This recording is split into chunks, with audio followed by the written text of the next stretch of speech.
Doctor Affan कैसे?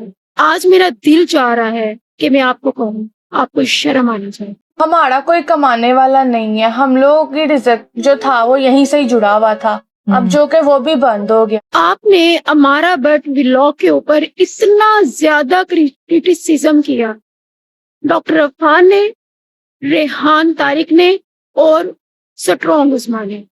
ये तीनों ही इन्फ्लुएंसर हैं यूट्यूब पर, टिकटॉक पर, फेसबुक पर, हर जगह। और आप लोगों ने बगैर इन्वेस्टिगेशन की, आप लोगों ने आई थिंक कोई इस तरह के असिस्टेंट रखे हुए हैं जिनको आपने इस काम पर लगाया हुआ है कि कोई भी वीडियो उठाओ और स्पेशली लड़कियों की वीडियो उठाओ जिसमें कि मिर्च मिसाला लगाओ और हमें वो कंटेंट बना कर दो और हम उसके ऊपर उन्हें क्रिटिसिज्म करें और उनकी जिंदगियों को तबाह बर्बाद कर दें। और हमारे भाई वो तो बेचारे ऑलरेडी 3 साल हो गए थे, हमारे वाले साहब इसी तरह बीमार थे और हम लोग संभाल रहे थे। और उनको यहाँ तक कह दिया है कि ये गंदी औलाद है। और ये किस तरह की औलादें हैं जिन्होंने अपने बाप, मरे हुए बाप का व्लॉग बनाया, जिन्होंने अपने मरे हुए बाप को दिखाया और उनके जनाजे को दिखाया और उनका जनाजा दिखा के कह रही हैं कि हमारी वीडियो को लाइक करें, शेयर करें, सब्सक्राइब करें। डॉक्टर अफान, क्या आपने, मैं स्पेशली डॉक्टर अफान से मुखातिब हूँ क्योंकि डॉक्टर अफान खुद को कहते हैं कि मैं सोसाइटी का बड़ा भाई हूँ। और अगर हम कहीं काम करने बाहर जाते तो हम बाबा को कैसे देख सकते? हम लोगों को बेहतरीन हल यही लगा, घर बैठ के इस तरह अर्निंग भी कर लेंगे यूट्यूब के थ्रू और अपने बाबा की देखभाल भी कर लेंगे। और मेरा काम है, मैं यहाँ पर लोगों को सिखाऊंगा, जो यहाँ पर बुराई हो रही है मैं उन्हें समझाऊंगा और मैं उन्हें सिखाऊंगा। तो क्या आप तो पहले खुद सीखें कि आपको पता है कि आप जिसके ऊपर क्रिटिसिज्म कर रहे हैं, आप जिनको ये कह रही हैं कि वो इतनी गंदी औलादें, उन बेचारों के ऊपर क्या गुजर रही थी। इतने सालों से 3 से 4 साल का ये है पीरियड सारा के बाबा बीमार थे। इतने साल हमने उनको देखभाल की, उनको संभाला और आप हमें कह रहे हैं ऐसी गंदी औलाद अल्लाह किसी को ना दे। वो तो अपनी डेली रूटीन का व्लॉग बना रही थी जो कि वो रोजाना बनाती थी और ये उनकी इनकम का जरिया था। आप उनका घर देखें, अगर आप खुद को बड़ा भाई समझते हैं ना, तो पहले इन खवातीन जिनको आप जरीलो ख्वार कर देते हैं, जिनको आप अपने इतने सख्त किस्म के तबसरों से, इतनी बेरहमी की हुई बातों से आप उनकी जिंदगियों को तबाह बर्बाद कर देते हैं, आप पहले जाके उनके घर का विजिट किया करें, उनके साथ बैठा करें, उनसे गपशप किया करें, उनसे बात किया करें, ताकि आपको पता चले कि अगले बंदे की जिंदगी कैसी गुजर रही है, वो किन हालात से गुजरे। उनके 2 भाई हैं, दोनों की आईसाइट इतनी ज्यादा वीक है कि वो कोई काम नहीं कर सकते और वैसे भी वो कुछ इस तरह के उनके भाई हैं कि वो बाहर नहीं जा सकते और काम नहीं कर सकते। क्या आपको ये बात पता थी? भाई भी डिसेबल है ने, उन्होंने आईसाइट बहुत ज्यादा वीक, उन्होंने किस्म का कह लो कि नजर नहीं आता। ਅਸੀਂ ਉਹਨਾਂ ਨੂੰ संभाल कि वो अकेली 2 बहनें हैं, उनका बाप पिछले 3 सालों से बिस्तर के ऊपर पड़ा हुआ है, उनकी कमाई का कोई जरिया नहीं है और अपने बाप को बिस्तर पर छोड़कर बाहर भी काम करने के लिए नहीं जा सकती, जिसकी वजह से उन्होंने अपना एक फैमिली व्लॉग शुरू किया और उसमें वो अपने घर की रूटीन बता रही थी। उन्होंने दुपट्टे लिए होते थे प्रॉपर उन्होंने जिस तरह से डॉक्टर नाजिश दुपट्टा लेती है, शायद उससे ज्यादा अच्छे तरीके से उन्होंने दुपट्टे लिए होते थे। और वो अपने बाबा की वीडियो साथ बनाती थी, उनके बाबा भी बीच में कोई ना कोई इंटरफेयर करते थे और कुछ ना कुछ अपना जो है वो बात शेयर करते थे। और वो अपने घर के हालात बताती थी और सब फनी लोगों को हंसाती थी, क्योंकि जाहिर है यूट्यूब पर और टिकटॉक पर ज्यादातर वही कंटेंट वायरल होता है जो फनी हो या जिसमें डांस हो, तो उन्होंने डांस तो नहीं करती थी, वो फनी कंटेंट बनाती थी, लोगों को हंसाती थी, अपने दुखों से निकलकर, अपनी गमजदा जिंदगी से निकलकर, अपने गमों को भूल कर वो फनी कंटेंट बनाती थी और लोगों को हंसाती थी। और उस दिन भी उन्होंने कंटेंट अपना शुरू से, मतलब सुबह के दिन से उन्होंने अपना व्लॉग स्टार्ट किया हुआ था। और अपने बाप ਨੂੰ ਸੰਭਾਲਣ ਦੇ ਪਿੱਛੇ ਆਪਣੀਆਂ ਸ਼ਾਦੀਆਂ ਵੱਲ ਧਿਆਨ ਹੀ ਨਹੀਂ ਕੀਤਾ। ਹਾਂ, ਸਾਡੇ ਵਰਗੀਆਂ ਔਲਾਦਾਂ ਅੱਲਾਹ ਤਾਲਾ ਵਾਕਈ ਦੋਨੋਂ बेटियां ਕਿਸੇ ਨਾ, ਸਾਡੇ ਵਰਗੀਆਂ 2 बेटियां वाकई अल्लाह किसे ना दवे। और वो उसी रूटीन में बता भी रही थी कि आज हमारे बाबा कुछ नहीं खा रहे और वो बहुत बीमार हैं, और उसी व्लॉग के दौरान उनकी बाप की डेथ हो गई। आप लोगों ने उनको जालिम बना दिया, आपने उनको ना खलफ ना हजार औलादे बना दिया, आपने कह दिया ये जालिम औलादे हैं, ये पैसों के पीछे पड़ी हुई हैं, इनको इतनी लालच है पैसों की। अगर उनको पैसों की इतनी लालच होती तो आज तक वो शादियां करके अपने बाप और अपने भाइयों को उनके हाल पर छोड़ के अपने शौहरों के साथ अच्छी जिंदगी गुजार रही होती। उन्होंने शादियां नहीं की, वो इतने आला किरदार की, इतनी अच्छी तरबियत वाली वो बेटियां हैं कि उन्होंने अपने बाप और अपने भाइयों के पीछे कभी ये नहीं सोचा कि हम शादियां करें और हम यहाँ से चली जाएं और ये इनका जो मर्जी हो, ये जिंदा रहे, मर जाए। माँ बाप तो जानवर को भी प्यारे होते हैं और आपने एक इतनी सी क्लिप देख के पूरी जिंदगी का फैसला कर लिया। अपने बाप और भाइयों के पीछे अपनी शादियां नहीं की, अपने घर नहीं बसाए, उन्होंने यूट्यूब का एक चैनल स्टार्ट कर दिया। इसमें कौन सा जुर्म आ गया है?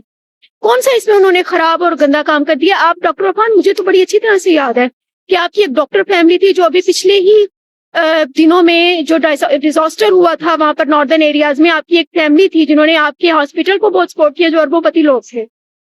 उनकी पूरी बस जो है वो उलट गई और उनकी डेथ हो गई। हमें इस बात का बहुत अफसोस है, लेकिन आपने क्या किया? आपने तो फौरन न्यूज देना स्टार्ट कर दी, आपने फौरन खबरें देना स्टार्ट कर दी और आपने उसमें से अच्छे खासे व्यूज कमाए। इसका मतलब कि आपकी वो फैमिली जो अरबोपति थी और जो आपको सपोर्ट करती थी, आपने उनकी डेथ की खबरें दे के, आपने उनकी मौत को वजह बना के आपने भी उसके ऊपर बहुत सारे व्यूज कमाए। आप भी यही चाहते थे कि मैं उनकी डेथ की बुनियाद के ऊपर बहुत सारे व्यूज करूं और लाखों करोड़ों रुपए कमाऊं। आपने हमारा बेट व्लॉग जो है इनका आपने घर देखे, कितना छोटा सा इनका घर है। 1 2 3 4 5 6 ਇਹ ਜੀ YouTube ਦੀ ਕਮਾਈ ਔਰ ਇਹ ਵਾਲੀ ਇਹਨਾਂ ਨੇ ਕੋਠੀਆਂ ਬਣਾਈਆਂ, ਇਹ ਵਾਲੇ ਮਹਿਲ ਬਣਾਏ, ਜਿਹੜਾ ਲੋਕ ਕਹਿ ਰਹੇ ਨੇ ਪੈਸੇ की लालच, पैसे की लालच, और इन्ने के पैसे कमा ले जी। इनके घर में चीजें देखी हैं, पत्नी वो किस तरह से दोनों बहनें, चंद हजार उनके पास आते थे इस व्लॉग बनाते वक्त, चंद हजार उनके पास आते थे और वो उससे अपना घर चलाती थी। अपने अब्बू को, अपने भाइयों को वो सपोर्ट कर रही थी। आपको तो उन्हें सलाम करना चाहिए था डॉक्टर अफान। अफसोस है मुझे आपकी सोच के ऊपर। आप किस तरह के इंसान हैं, आप किस तरह के मर्द हैं? इंसान जो है ना, जो उसका अपना करीबी प्यारा फोत हो जाता है तो उसकी जो है वो यादगिरी के लिए वीडियोस बनाते हैं। हमने भी बनाई थी, तो फिर हमने अपने व्यूवर्स के कहने पे ही ये वीडियो शेयर कर दी, क्योंकि वो कह रहे थे हमें आखिरी दफा बाबा दिखा दे, हम लोगों ने अंकल को देखना है, इसलिए इनको दिखाया था। इन्हीं के कहने पे, हमें क्या पता था वो हमारे गल का अजाब बन जाएगा। हमसे क्या गलती हो गई है कि हमने उनको चेहरा दिखा दी। आपका असिस्टेंट आपको कोई भी कंटेंट उठा के पकड़ा देते, आप उस बुनियाद के ऊपर किसी की भी जिंदगी की धज्जियां उड़ाने लग जाते हैं, आप किसी को भी ज़लीलो ख्वार करने लग जाते हैं। आपको किसने ये हक दिया है कि आप उनको ये कहें कि आप नाहंजार हैं, आप नाखलफ हैं, आप लालची हैं, आप सेल्फिश हैं और पत्नी क्या कुछ। हमें बहुत ज्यादा, जब भी हम बाहर निकलते हैं तो लोग हमें बार बार रोक रोक के कहते हैं, हमारा तो बाहर निकलना मुश्किल हो गया इस सिचुएशन की वजह से। आप डॉक्टर हैं, बेहतर है कि आप जर्नलिज्म में ना आए, आप डॉक्टर रहें, क्योंकि आपको ये सेंस ही नहीं है कि किसके ऊपर वीडियो बनाए। सही कहते हो तुसी, अल्लाह साडे वर्गिया औलाद वाकई ना किसे न दवे। ਅਸੀਂ ਉਹ ਹੈਗੇ ਆ ਜਿਨ੍ਹਾਂ ਨੇ ਆਪਣੀ ਉਮਰਾਂ ਲਗਾ ਦਿੱਤੀਆਂ ਨੇ ਆਪਣੇ ਮਾਂ-ਬਾਪ ਦੀ ਖਿਦਮਤ ਪਿੱਛੇ।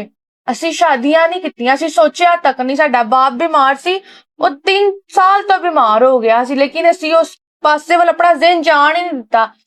ਐਨੀ ਸਾਨੂੰ ਪੈਸੇ ਦੀ ਲਾਲਚ ਹੁੰਦੀ ਸੀ, ਕਹਿੰਦੇ ਯਾਰ ਚੱਲ ਵਿਆਹ ਕਰਕੇ ਅਸੀਂ ਤੇ ਜਾਈਏ ਆਪਣੇ ਘਰ ਵਸਾਈ। आपकी कोई रिसर्च नहीं है, आपके जितने भी असिस्टेंट है वो आपको जस्ट वो कंटेंट रेडी करके देती हैं जिनके ऊपर कोई रिसर्च नहीं की हुई होती। आपने उन लोगों की जिंदगियों पर, उनके हालात के ऊपर, उनके गुजर बसर के ऊपर, उनके दिन रात के ऊपर, उनके मसाइल, उनकी परेशानियों के ऊपर आपने कोई रिसर्च नहीं की होती। आप उठ के आ जाती हैं जी मैं इनका बड़ा भाई हूँ, मैं सोशल मीडिया में इनका बहुत बड़ा भाई हूँ, और भाई का काम होता है और बाप का काम होता है समझाना। बाप और भाई का काम होता है पहले जाके अगले बंदे के हालात चेक करना, देखना, उनके मसाइल सुनना, उनके मसाइल को हल करना। ये नहीं कि दूसरे बंदे की मजबूरियों से फायदा उठाकर अपने व्यूज बढ़ाना, अपने आप को माशरे में अच्छा बयान करना और दूसरे की जिंदगियों को तबाह बर्बाद कर देना। क्योंकि आपके बहुत ऊपर साइबर क्राइम में भी लोग बैठे हुए हैं, आपके सोशल मीडिया में भी लोग बैठे हुए हैं, लेकिन नहीं क्यों बैठिए थे ਅਸੀਂ अपने भाई और अपने बाबा की देखभाल, क्योंकि आपके आईजी, डीआईजी और बहुत ऊपर लेवल पर ब्यूरोक्रेट्स भी आपके बैठे हुए हैं। इस वजह से जब आपका दिल चाहेगा आप गरीबों की जिंदगियों के ऊपर उनका मजाक उड़ाएंगे, उनको बुरा भला कहेंगे। वो बेचारी बाहर नहीं जा सकती आप लोगों की वीडियो की वजह से। रेहान तारिक, स्ट्रॉन्ग उस्मा और डॉक्टर अफान, आप लोग अल्लाह के सामने जवाबदेह होंगे कि वो दोनों बहनें अपने बाप और अपने भाइयों को संभाल के बैठी हैं। वो एक अच्छा कंटेंट बना के अपनी अर्निंग का उन्होंने एक जायज हलाल जरिया बनाया हुआ था।